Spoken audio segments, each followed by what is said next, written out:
Hey friendos, we've got huge holiday sales happening now at ProWrestlingTees.com/GoingInRaw and FriendoMarket.com. 20% off everything on both sites, and we have restocked Slaya shirt sticker packs at the Friendo Market. Links in the description. Hey friendo, Steve here. And Larson. And welcome back to Going In Raw, the only pro wrestling podcast you need to be listening to right here at youtube.com/Steve and Larson, and available wherever fine podcasts are. Be sure to hit that subscribe button and the notify bell next to it if you're on YouTube to make sure you're always getting your notifications. And if you're listening to us in the audio realm, we're available wherever fine podcasts can be found. Be sure to leave us a rating, review, or a comment and hit subscribe next to Going In Raw on whatever app you're using. Yes, please. This is, of course, our Matt Chat edition. Every Sunday, we bring in video questions from our $20 a month and up patrons at patreon.com/Steven Larson. We have reward tiers going all the way from $1 up. And at the $20 mark, you can participate in Matt Chat, have your video question sent in, or just send us a text question, and we'll answer it here on the show. Correct. This is one of my favorite shows because it involves all the friendos. Yes. I love it. Yes. So let's hop right into it. We got a great question from Joshua Martinez about what we're thankful for. Hey, friendos. So being that it's Thanksgiving week, I was wondering, what are 3 things you're thankful for in wrestling? One would be New Japan Pro Wrestling, because they kind of brought me back to watching wrestling. Around the time I started watching them, I was kind of starting to fall out a bit. 2 would be the WWE Network, just because I can go back and relive some moments from my childhood and some moments that I was too young to remember, like the early parts of the Attitude Era and even stuff I was never alive for. And 3 would be you guys in the Friendoverse.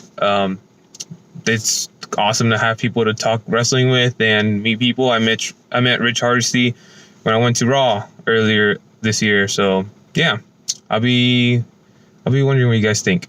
Thanks, friendos. Thanks, Joshua. Thank you, Joshua. What are 3 things you're thankful for? He actually had a couple of mine. The WWE Network, that is a great thing to be very thankful great resource, for. Yes. He sort of stole one of our big answers, which was the Friendoverse. Yes, top answer. I love that he even gave an example, meeting Rich Hardesty. Mm-hmm. That's the thing that I love the most, is when real connections are being made out there, either in the world or just in the digital realm, between people. I'm very grateful for the Facebook Friendoverse group.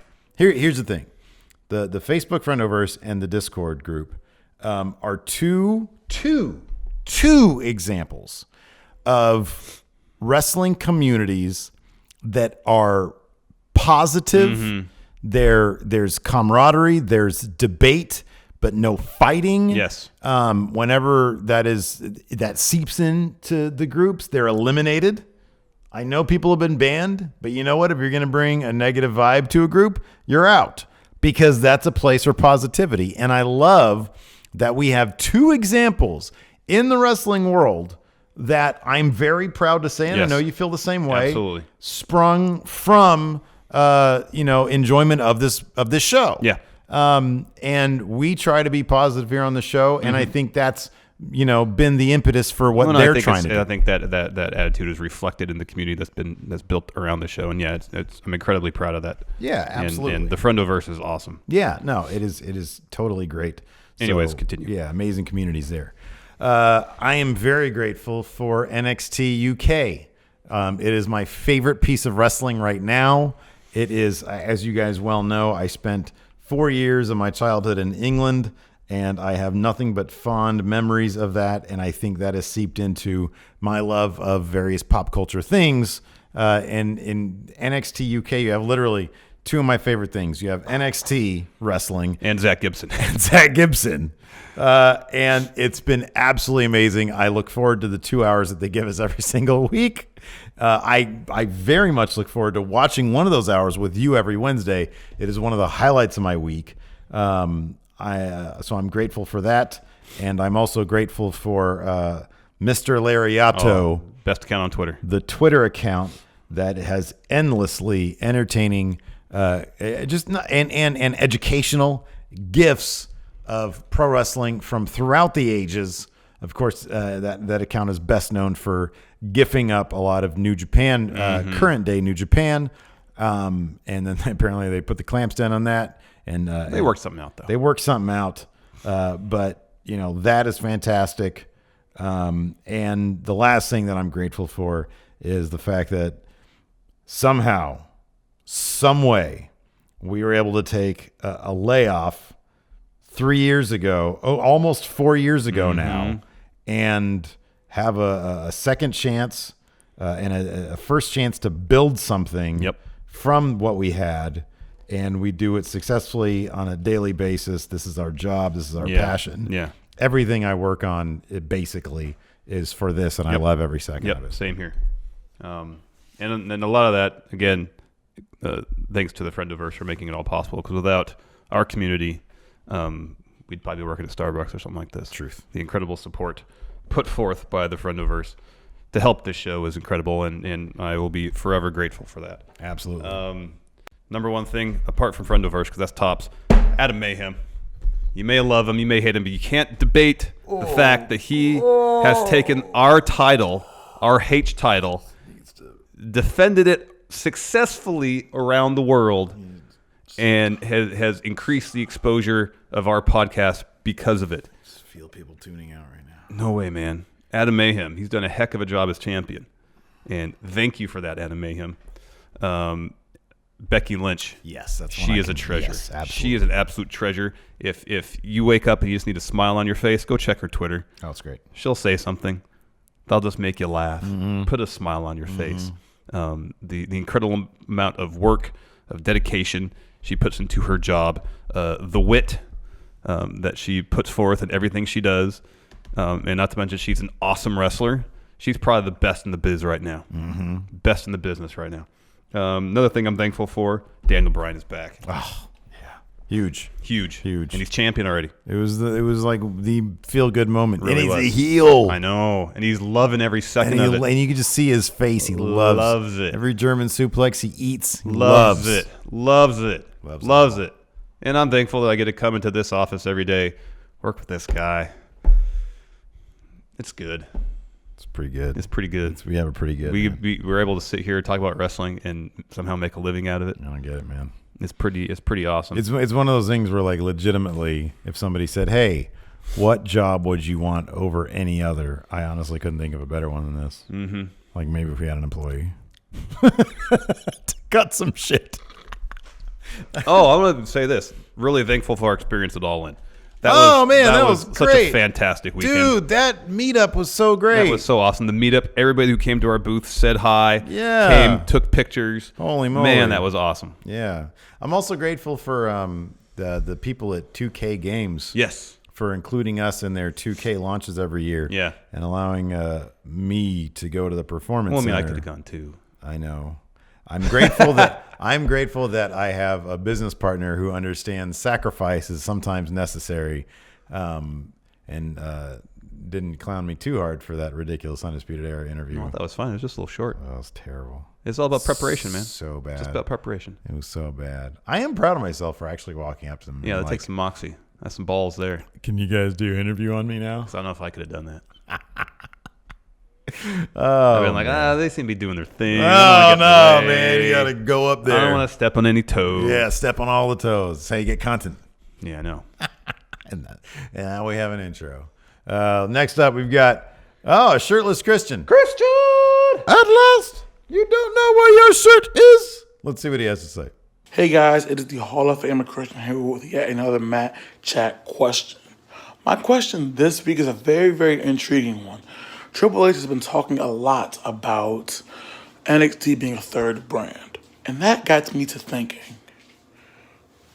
NXT lifers, is it a possibility? Could we start seeing people have careers in NXT? I know there is the monetary problem with that, but what if they up those salaries and really make it a third brand? Now, there are guys like Ciampa, Gargano, et cetera, just never leave. Is that viable? Is it something that can be done?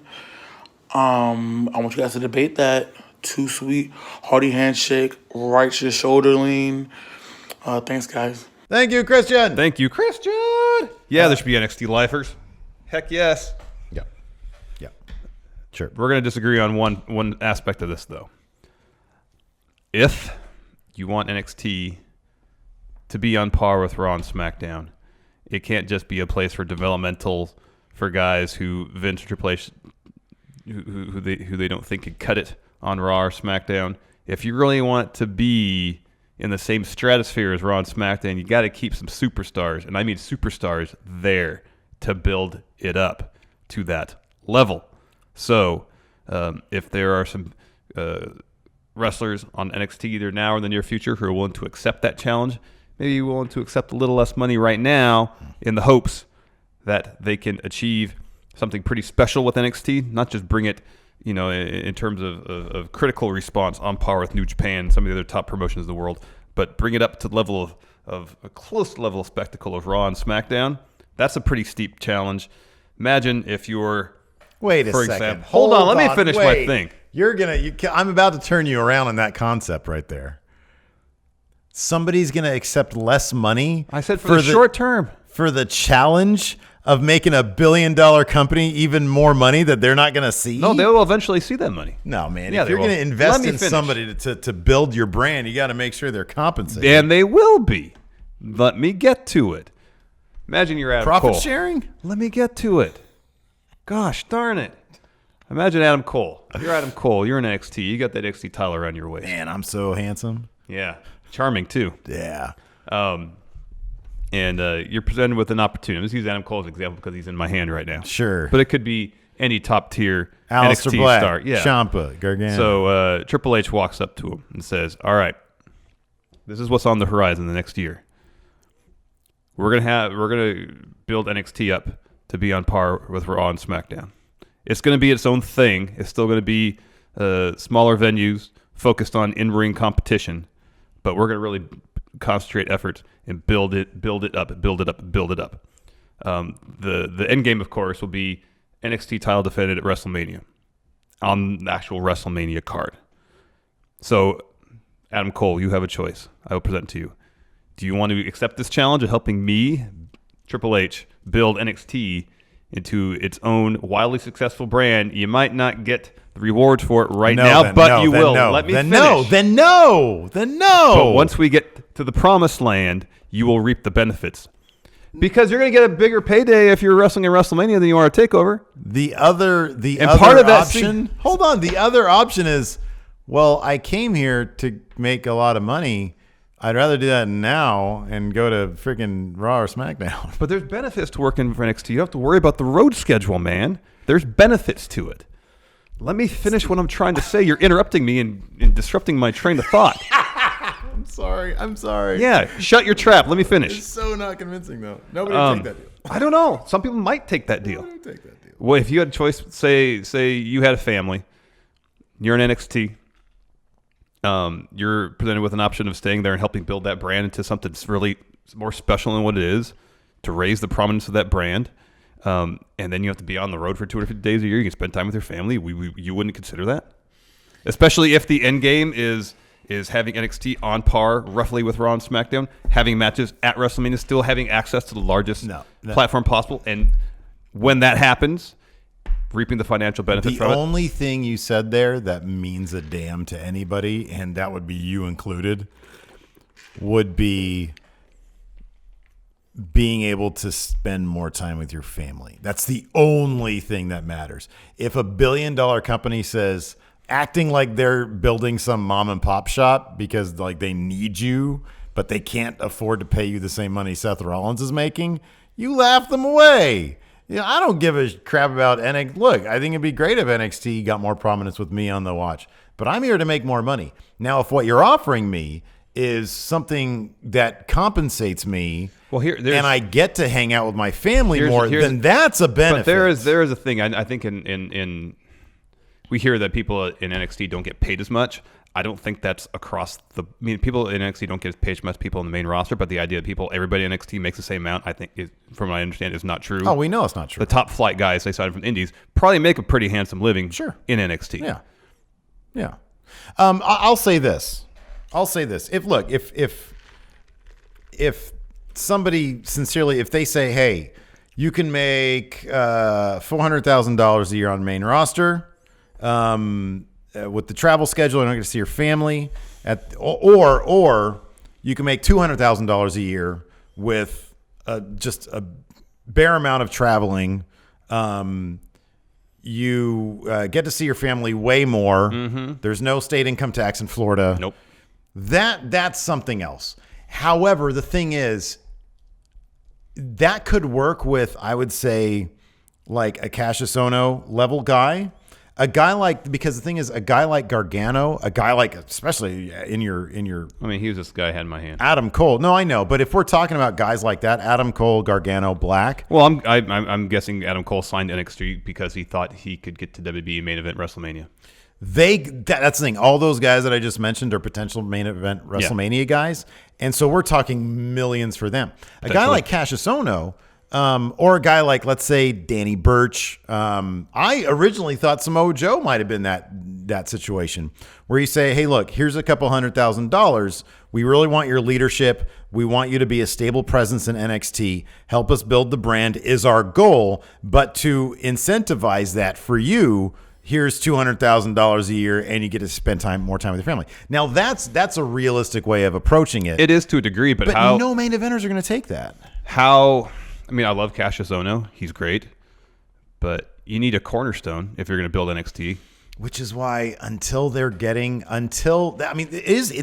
agree. It's the catch-22 of it. That's why it's going to take that one guy who's saying, okay, I'm going to be the cornerstone of this promotion and help elevate it to the next level. But dude, there's people that value certain things. And some people might be intrigued in by that challenge. I don't know, man. I don't know. I mean, I think it would take. Here's what it would take. Honestly, if I'll put it this way, if WWE was serious about it, they would say not just 200. If he's a main event guy, if it's an Adam Cole or if it's an Aleister Black, it's okay. We're serious about it to the degree that we're going to pay you what you would be projected to earn on main roster, including pay-per-view royalties, including merchandise, including all that stuff, because that's the investment they, as a billion-dollar company, they would have to make. Yeah. And in that case, I think it's possible. I don't want to make it sound like that they were saying, okay, we'll do this, and then 2 years down the line, they don't get any money. It's just as the promotion progresses, then they will see the rewards of it. Yeah, but if you're a billion-dollar company, you can put money into it. Like, and every single one of those wrestlers know that. It's like, why do I have to be this guy? I don't think anybody would ever think, well, why do I have to be the guy who takes the hit for a billion-dollar company? Well, I don't think it'd be a situation where Triple H says, you're my guy, you're our cornerstone, you're staying here for the rest of your life. Yeah. I think it'd have to be a situation where he'd need essentially someone to volunteer. So I do think that NXT lifelong or whatever, finish out your career with NXT stuff is possible. I think it's with guys like Cassius Ohno, which I honestly hope. I want to see Cassius Ohno, guy who's been around for so long. He needs to have his WrestleMania moment. He needs to have a Raw moment or a SmackDown moment. Yeah. He needs to be up there. But there are plenty of guys. I mean, you see everybody they're signing these days, sort of at that Danny Burch, maybe even Oni. I mean, Danny Burch's been around for a while. Yeah. Guys like that can come in as hands to be NXT lifers. I think that's possible. When Christopher points out guys like Gargano, Ciampa, guys like that, man, I think they would need to be compensated if they're they're going to be taking that sort of like challenge on. It's like, well, yeah, but having pride in building NXT to be that brand. That comes with a price. WWE needs to understand that. So that's where I stand on that. Oh, no, it wasn't Christopher. That was Christian. Sorry, Christian. Next up, we have AO Worm. What's good, everybody? It's your boy AO Worm here. Another Match Chat question coming to you by way of Dylan the Villain, and he wants to know which one of these is more impactful for WWE. Was it the Attitude Era, or is it the current iteration of NXT? All right, guys, take it easy. Too sweet. Hearty handshake. I'm out. Thank you, AO Worm. Thank you, AO Worm and Dylan the Villain. Yes, thank you. I go first. What's more impactful? I'll put it this way. I think they're both incredibly impactful. I'm not sure if it can be quantified, but I'm going to go ahead and argue on behalf of NXT. Because if you take a look at Who's at the top of the card right now? Oh, Brock has Universal Championship. He didn't do NXT. Braun didn't do NXT. Drew did for a little bit. He was an NXT guy. Seth did. He's an NXT guy. Daniel Bryan didn't. Daniel Bryan did not. AJ Styles didn't. But with Daniel Bryan, you're right about AJ. With Daniel, Well, I guess technically Daniel Bryan did. He was in the first season of NXT when it was a game show. no, it doesn't count though. If Daniel Bryan came in now from the independents, he absolutely would. We could say that about just about anybody who was in the independents in the mid-odds. Well, yeah, no, I know. That's why the way they're doing things now, it's NXT. I mean, that they're not bringing anybody else. There's almost it'll be interesting with the elite. If they do sign, they'll probably all be straight to main roster guys, which is lucky for Hangman Page because he wouldn't have been otherwise. But no, I don't know. You look at NXT, you look at how they're getting these guys ready, and it's fairly obvious. Having been to the Performance Center myself, that's a fantastic facility they got there. Hey, man, you'll get there one day. One day. You'll get that contract. Someday I'll be undisputed, and someday I could go to the Performance Center. Oh, no. So, yeah, I mean, it's hard not to look at the impact that NXT has made. I mean, I would hate to think, in terms of the critical acclaim that the WWE gets because of NXT, what people would think of their product if NXT wasn't around, doling out all those 5-star matches. We're only like a day removed from finding out what Dave Meltzer thinks about NXT TakeOver WarGames. So I don't know. I mean, there's a case for NXT. I mean, what are they going to do? Like bring in people fresh and then they're crap? That's what they used to do. Hey, yes, we just look at pre-NXT. They brought in people, like the vast majority of them were crap, so they'd wash out. Yeah. Like, okay, perfect example. Colt Cabana, if he was born 10 years later, huge star in WWE. You know? Yeah. But they brought him in, and there was no NXT for him to, like... Well, there's no NXT that exists now, He was so far ahead of his time anyways. Yeah. You know, if he came through NXT now, but he was like 10 years younger, he'd probably be huge. Yeah. You know? Yeah. But they brought him in as Scotty Goldman. And look how that turned out. Yeah, not very well. Anyways, tell us why the Attitude Era is. Well, I mean, Attitude Era is when wrestling was the most popular. It's when it got into the most households. We were looking through the buy rates of WrestleManias, especially through the Attitude Era.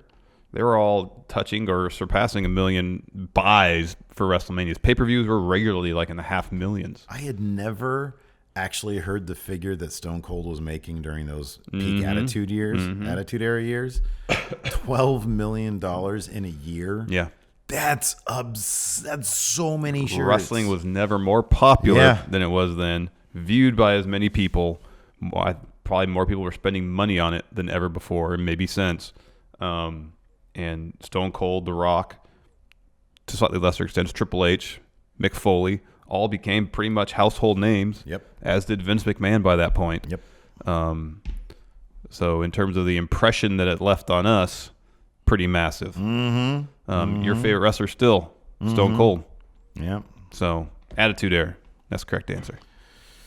Yeah, it's hard not to argue at it. I mean, you can still see. But if NXT is elevated to a third brand on par with Raw and SmackDown because that one superstar is willing to take a little less money to stick around and really take it home. I'm sorry, I shouldn't have cut you off all those times. I know. I don't feel like I got my argument across well enough because you just kept on sticking your nose in my business. If your argument was strong enough, it could have withstood me sticking my nose in your business. Well, you know. Hey, chum. You want to take less money? I can get to see that shitty family of yours every day. I'm on like freaking cold medication right now, man. You're doing great. You're doing great. I'm not. I feel like I'm doing horrible. You're doing great. Horrible. You're doing awesome. Horrible. I apologize. Can we do a nap time after this? I need to go in the back and take a nap. And then we got to film a commercial. Can I sleep through that, please? Yes. All you have to do is some Barry Bratwurst. Although I want to put up that green screen and just do really bad green screen. Oh, gosh, it takes forever. No, listen. It takes forever to light that thing. Do you understand what I'm saying? We don't have to light it properly. It's just going to be really bad green screen. I understand. That still takes a while to get it. It's going to be. All you have to do is hang it up. Effectively bad. All right, here we go. Christopher Upperson. Now he has a question. Yes. Hello, Steve and Larson. I'd like to wish you guys a happy Thanksgiving and enjoy your guys' dinner with your family. And my question today is, what is the best NXT match? I give you guys like a top 10 or a top 5. What is the best NXT matches of the year? Thank you, Christopher. Thank you, Christopher. All right, my list. No particular order. Almas Gargano, Check. NXT TakeOver Philadelphia. Yes. Ciampa Gargano, NXT New Orleans. Their first one. Check. Yeah, the first yes. one. Also from NXT TakeOver New Orleans, North American title ladder match. Check. Just from this past TakeOver, Aleister Black versus Johnny Gargano. So good. And then from NXT TV, Ricochet versus Pete Dunne. The finish was wonky, but the match itself was really good. Check. All those are check. I'm going to add this to mine. I'm going to say Kairi Sane versus Shayna Baszler at Evolution. Oh, that was really good. Yeah. It was a really good match, but it also, I think, probably gave a lot of great exposure to NXT. It really made NXT stand out. It's like, oh, one of the best matches on there. It wasn't even a main roster match. Yeah. So I'm going to give some love to that. Also want to mention the first Undisputed Era versus British Strong Style or Mustache Mountain tag match. Again, the finish was a little weird with throwing in the towel. But the match was fantastic. Oh, no. I love that. Was a good match. That was really good. Dude, they have so many good matches. There's so many great matches. Oh, Velvet. Was that this year? No, that was last year. Velveteen Dream, Aleister Black. That was last year, huh? Boy, time goes by quick. Yeah, it does. Too quick. Too quick. Here comes Cactus Jackie. Let's see what she has to say. Hi, Stephen Larson. Cactus Jackie here. My Matt Chat question today is, do you think that there will ever, or should ever, be a women's WarGames match? And if so, who would you book to be in the match? That's pretty much it. Thanks, friendos. Have a nice day. Thank you, Cactus Jackie. We're both in total agreement on this one. Oh, heck yeah. Yes, they should absolutely do a women's WarGames match, and it should be horsewomen versus horsewomen. Could you imagine if they were like, let's not do this here in main roster. Let's do it at a TakeOver WarGames. That'd be good. See, that's the kind of thing that I'm talking about to bring NXT on par. Yeah, it would work with Raw and but SmackDown. You need some of those top tier talents to stick around. If they're just there visiting for 2 months and leaving. Well, here's my bigger thing about that. That one point I was going to make, but then that argument went off the rails. Was once you have like Ciampa's there, you trade him for Seth Rollins. Seth Rollins is there. And so you have like more trades going on. Well, yeah, after you build NXT up to a point, then that's possible. No, just do it now. Just start doing it now. All right. No, I think WarGames, either if it's on main roster or NXT, wherever they do it, WarGames match, absolutely. Oh, for sure. Look, dude, here's the thing. Any match that they have that the men do, they can have the women do. That there's zero that works in every situation. So yes, absolutely have a WarGames match and horsewomen versus. That's perfect. That's the perfect idea. You can do that. That'd be great for sure. Next up, he's the Enforcer. The Enforcer is back. Thank goodness the Enforcer is back. He's going to calm things down here. I hope so. He's going to get this under control. Yeah, he's going to bring some serenity to the proceedings. Stability. Yes. Let's hear it from the Enforcer. Hey, Stephen Larson and all the friendos out there. It is the Going in Raw Enforcer, Stevie Bradley, here with the Matt Chat question. Haven't done one in a while, and I do apologize. But something I saw on Monday just really grinded my gears, and I had to get it out. What has happened to Bobby Roode? This man used to ooze charisma in NXT, and now he's doing pee-pee jokes and spit takes.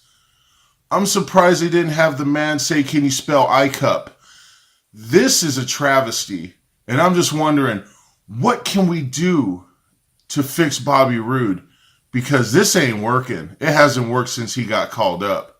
I mean, I can't even remember. He was a U.S. champ for a cup of coffee. So I don't know what you do. You can't send him back to NXT. It's already too clogged up. Is this just what he is? Do we need James Storm to reform beer money for this man to wake up? What can we do for Bobby Roode? Because, man, TNA, he was amazing. NXT, amazing. Now, he's a pee break now. So let me know your thoughts, guys. What can we do? Too sweet, hearty handshake, shoulder lean. Peace out. Thank you, the Enforcer. Thank you. Yeah, Bob Roode's in a mess right now. And I believe the only way you can really is do what we want to do with him. Look, man,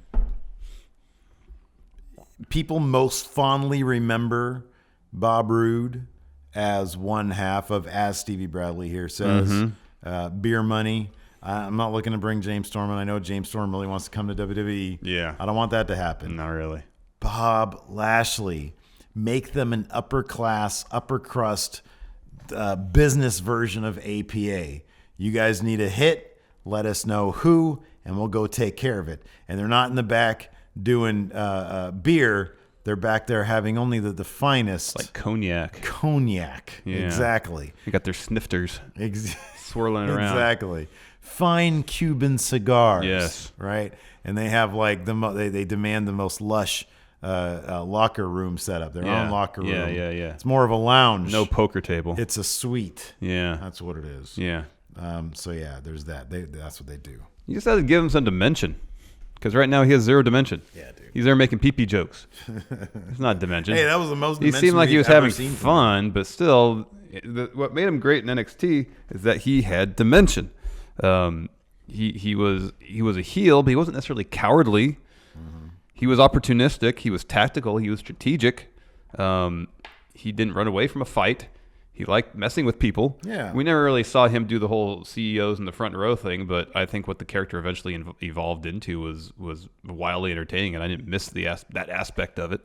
And just I think there's such high expectations when he came up to Maine because he was so awesome in NXT that when he did something that was the complete 180 from that, and then it so quickly fell flat on its face. Yeah.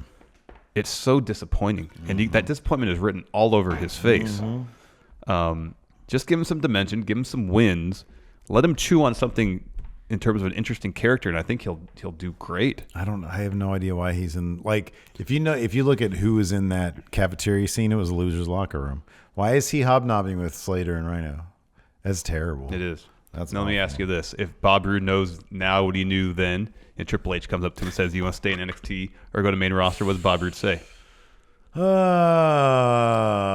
say, "Maybe I'll stick around NXT for another year." You know, man, you can't.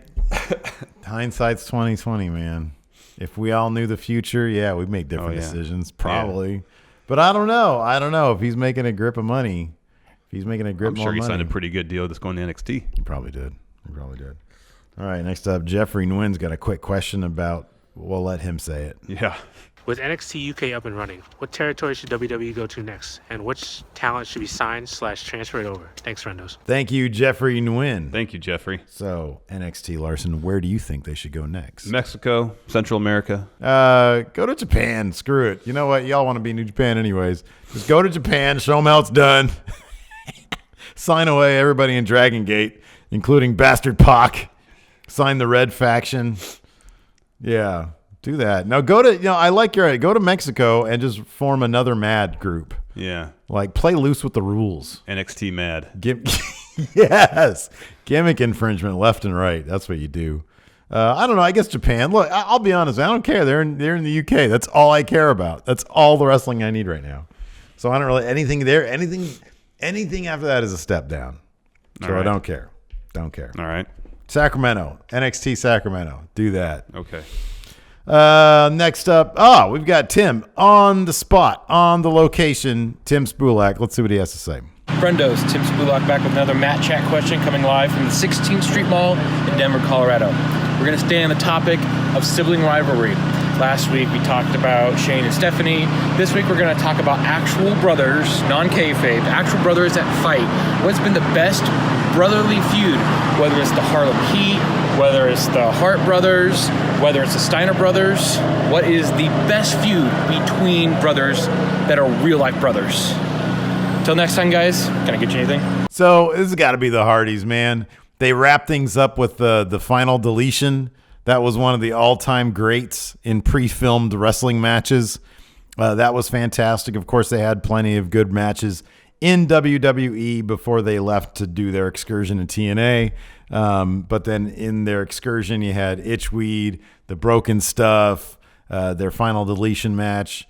I love it all. I think it's great. I still have to watch that House Halloween Hardy special. Oh, yeah, that should be good. Yeah, it's great. So looking forward to that. Yeah, that's a good one. What do you got? The Harts, Owen and Bret Hart, had a really good match at WrestleMania 10, which Owen won. And then a legendary cage match at SummerSlam 94. Went more than a half hour.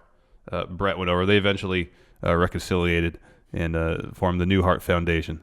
And then Owen Hart dropped Stone Cold right in his head. Right, yeah. So, no, that was like, they put on some pretty epic match. Yeah.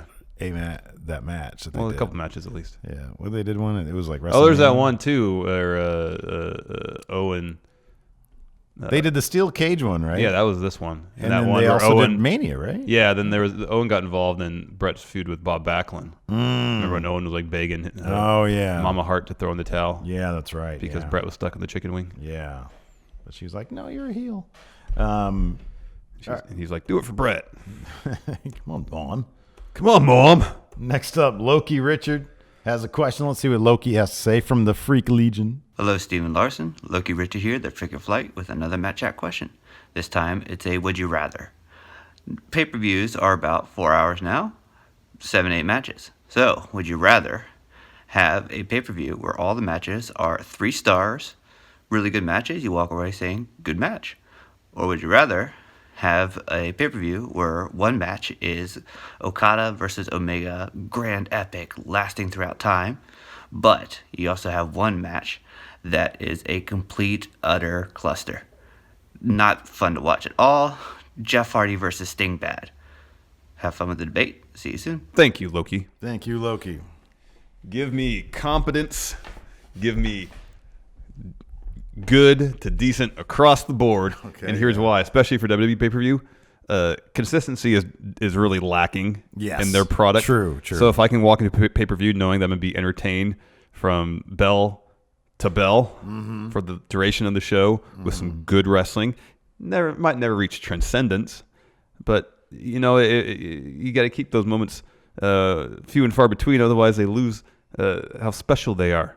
So just give me a good card, 8 matches, all good, be entertaining, no weird things happening, no out of left field logic being applied to wrestling stories, just sensical, entertaining, competent, enjoyable wrestling. I'll take that. Oh, man, it doesn't matter what's going on the rest of the card. If you have one epic classic matchup, you are lucky. There's only so few. There's only so many 6-star matches you can have in a year. If you are lucky to be on the card that has one of those, or if you're lucky to watch the card that has one of those, it doesn't matter if the rest are mediocre or crap. None of that matters. You've got the memory of that one amazing, pristine match that everybody will talk about from now until the end of wrestling. Absolutely, I'd rather see that. All right, one beautiful, amazing match, and then the rest just turd. Yeah, turd. Absolutely, because at least you have that. Yeah. These days, I feel like WWE is all just every match 3 stars. It's kind of generous. Yeah, yeah. Next up, Zach S. Zach S, the Hall of Famer. Let's see what he has to say. What's good, Stephen watching many friendos out there. It is your friendo-verse. Match Chat Hall of Famer, Zach S. Coming at you with another Match Chat question. The question this week is, Stephen Larson, what would you say is CM Punk's better non-pipe bomb promo in WWE? Would it be in 2013 against The Rock before the Royal Rumble, or his promo with the contract signed between John Cena, him, and Vince McMahon before Money in the Bank 2011? Thanks, boys. Thank you, Zach S. Thank you, Zach S. So I'll be honest, I kind of agree. Like there is one other, I think, iconic promo, and it's the one that you chose first. But I will say an underrated one, perhaps, is the pre-Money in the Bank contract negotiations with Vince McMahon. It's just Punk and Vince in the ring. Punk is reading off a list of ridiculous demands, and it's all pretty entertaining stuff. It's when that element of Punk was still heel before he sort of went tweener at Money in the Bank, and because he was just doing really cool stuff. And in fact, it's funny. So watching this and watching just some of the other Punk stuff, I see there much more parallels between CM Punk and Becky Lynch than I do Stone Cold and Becky Lynch. Although everybody makes that really easy comparison, I really don't think that's the case. It feels more like a CM Punk situation, to be honest with you. But that contract negotiation is pretty entertaining. Yeah, that's when he brought up the return of the ice cream bars, and he went to be on the ice cream bar. Yeah, and he had his Nexus shirt on. Yeah, I'm gonna go with the contract signing between John Cena, CM Punk before SummerSlam 2011. Triple H was there. Yeah. And oh my gosh. It's kind of obvious that Triple H was not a fan of CM No, Punk. he didn't like him. And CM Punk was giving him the business. And you can see Triple H just seething, trying to keep it together to get through the segment. Felt pretty legitimate, too. Yeah. It's like a half hour long, never boring. Yeah. Wildly entertaining. Really, really good. It's so good. It's really good. And it just, like last year we had that question about is CM Punk overrated. And I think when you look at his promos like during this time, they're so good. They're really good. We watched him his stuff against The Rock, and it seemed like he was at that point already burnt out. He looked burnt out. Yeah, he did. He looked burnt out, and he looked like legitimately annoyed that he basically had that amazing title reign and then just had to lose it because they wanted to do Rock Cena again. Yep. And I felt that frustration too. Oh, heck yeah. But and Rock, they were just booking him so boring back then. I know. He's greatest hits Rock. Yeah. Next up, Patrick Sparks. Let's see what Patrick Sparks has to say. Hey, friendos, Pat here. All right, so this week, not really a debate, but a little bit. But what's the best match of the 1970s, the 80s, 90s, 2000, and now? And then I want you to power rank them after that. Bonus, why is Sexton Hardcastle, a.k.a. Edge, one of the best names ever? Thanks, friendos. Bye. Thank you, Patrick Sparks. Thank you, Patrick Sparks. I'm not that well-versed in 70s wrestling, unfortunately. No, man. So I only know a few matches that are held in high esteem, one of which is Bruno Sammartino versus Stan Hansen in a steel cage, 1976. This is after Bruno returned from a broken neck, which is caused of the hands of Stan Hansen, I believe. Bloody match. This is a cool match. It is cool. The And crowd is hot. The crowd is super hot. So hot. They are really hot, and then it's like super, like a bunch of blood. It's in a steel cage. Like you said, neither of us are very well, we don't really know what we're talking about when it comes to 70s wrestling. But holy moly. Yeah, this is good. This is a cool match. Next, WrestleMania 3, Randy Savage, Ricky Steamboat. It's classic. You could also go with Steamboat's trilogy match against Ric Flair. You wouldn't be wrong. Sure. I'm partial to Macho Man Steamboat. The story behind it all is just so fascinating. Yeah, totally. 90s, I'm going to pick maybe a bit of an unusual choice. Shawn Michaels versus Mankind at Mind Games in your house. Such an awesome match. There's just a bunch of stuff I could have went with the Cactus Jack, Vader, Halloween Havoc 93. That was a great That's one. great. Yeah. But this one was awesome. For the early aughts, this is right on the cusp. HBK Taker 1 at WrestleMania 25. 25, yeah. 25. This is in 2009. But man, awesome. And for the 2010s, it's Kenny Omega and Okada 4. Yeah. At Dominion. Yeah. All right, so power rank these. Oh, you're not going to add any to these? No, these are fine. Okay. I don't know about the HBK Mankind one. I mean, it's a great match and everything, but I'm just not that familiar with it. So in the 90s, I'll go with it's like the Stu Hart dungeon match. Remember when they were like... Yes, you're obviously not taking this seriously. Yeah, we're fighting in that. It's like power rank number 1. What, the Lion's Den match? Is that in the 90s? I was going to say that too. That's in the 90s. With the Kennel from Hell. I don't know. I'll probably say like the first Hell in a Cell match, HBK and Undertaker. And then for the 2000s, I'd actually go with End of an Era match. That was later. That was after this one. So I'd been in the 2010s. Was that already in the 2010s? Yeah. All right, I'll do that one for the nows then. Okay. Instead of Omega Okada 4. For the nows. That was. Oh yeah, I guess that was, huh? So yeah, okay. So power rank these. Savage Steamboat has to be number 1, right? Yeah. Like the best match, basically. Well, it's either that or Omega Okada. Yeah. 1A, 1B. Then probably HBK Taker. And then probably Bruno, Stan Hansen, and then HBK Mankind. I'll put it this way. With Savage Steamboat, those two guys probably put on the best match on the largest stage that any wrestler during that time could have possibly put on. And it's not a long match. It's like 12, 13 minutes. Yeah. And they managed to get so much into it and tell such an interesting story. Yeah. It's a great match. Great stuff. Great. Andy, well, I would put Bruno Stan number 1 on all that. Oh, really? Because those people thought it was real. Yeah, maybe. It looked real. It Andy did look Nero real. Felt real. He did not have time to shoot a video question. So he has text question. He says, choose each of the following from around the world of wrestling to build your own promotion or brand. Each. No duplicates. So we each need a franchise face. Go ahead. You can choose franchise face first. We'll do this draft style. Okay. My franchise face is going to be Trent Seven. Interesting. Yeah. Oh, Okada. Okay. Going the easy route, I see. Franchise heel. Oh, Zach Gibson. Oh, dear. Drew McIntyre. Oh man, imagine good. that match. Yeah. Okada versus Drew. Not as good as Oh, Zach man. Gibson, Trent Seven. Oh, That's dear. a dream matchup. Directional approach. How will you approach your wrestling? I'm gonna treat it like it's a real sport.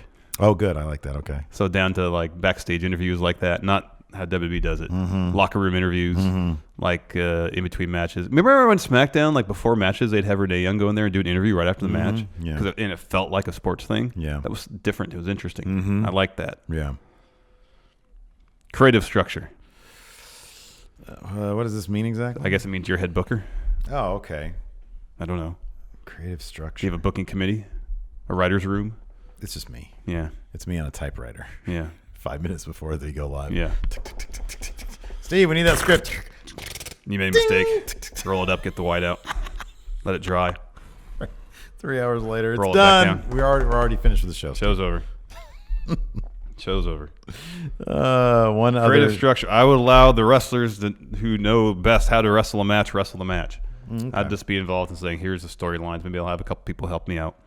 And otherwise, like, wrestlers know how to book their matches. Dude, come on. Here are your man. story beats you need to hit. Do what you do best. Girl. Cattle. That's what wrestlers are in Oh my my promotion. gosh. They're cattle. All right? They do what I say when I say it. I'll say, look, here's the thing. This match, I want no less than 50 sidewalk slams. Okay? Y'all can take care of the rest. I just want to see that. 50 sidewalk slams. It's like, why do I have to do 50 sidewalk slams? Because I told you to. I'm sorry. Is this a question and answer session? Is this an AMA? No, it's not. Guy, Richie, please go direct them. One other key aspect you don't believe your promotion could survive without. Live sex shows. Anyways, that's it for Match Chat. Thanks so much for tuning in. Until next time, talk to you guys later. Go check out friendomarket.com and Pro Wrestling Tees. I think Yes. sales might still be going on. Yeah, hopefully. Bye, everybody. Bye.